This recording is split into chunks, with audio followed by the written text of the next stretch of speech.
راح اكل اختي لانه حلتيني بلحمه ابي. بس منك اختي الله يوفقك، انت وجوزك لا تضغطوا علي بالاكل. انا لا عم بتدلل ولا لي خجلان، بس حاسس انه وصل الاكل لهون لحلقي. لا خلص تقبرني، خلص ما عاد حدا يحلف عليك. شو محمدي؟ شو ما صار لازم يحكي بقى؟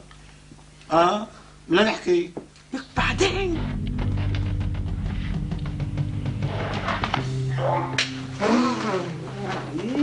ولي علامتي عليه؟ يا لطيف يا لطيف يا لطيف. بسيطة بسيطة انكسر الشر. بعدوا عن الكرسي. مالك يا محمدي؟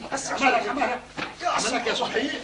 يلا يلا يلا يلا يلا قوم قوم يلا ادلوا ايدك ادلوا ايدك.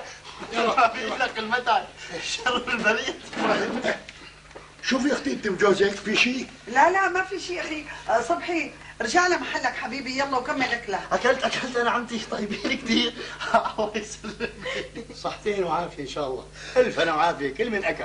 يلا انا رح اقوم ارسلكم هالبردانات الله اللي يرضى جابهم عليك. ابو حمدي. يا صبحي كل وحده هالقد ولا التفاحات الستار كان الحمر يلي بيشهوا الاكل عم يقرشوا قرش.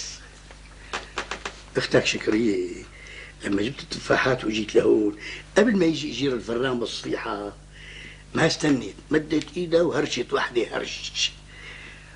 هلا بدوق ابو صبحيات تفاحات طيبين كثير كثير تعرف، وانا حاملهم وجاي لهون كمان انا ما قدرت قاوم. مسكت وحده وقفت على سبيل مي غسلتها وهرشتها هرش. ما كان في لزوم سهري، ليش عذبت حالك؟ ولو ما في عذاب يا ابن عمي. لو مغسل لك هاي. صهري طمنا يا عمي. صار له شيء عصاب. ابو حمدي تعالي هون شوي. ايه حاضر انستي حاضر.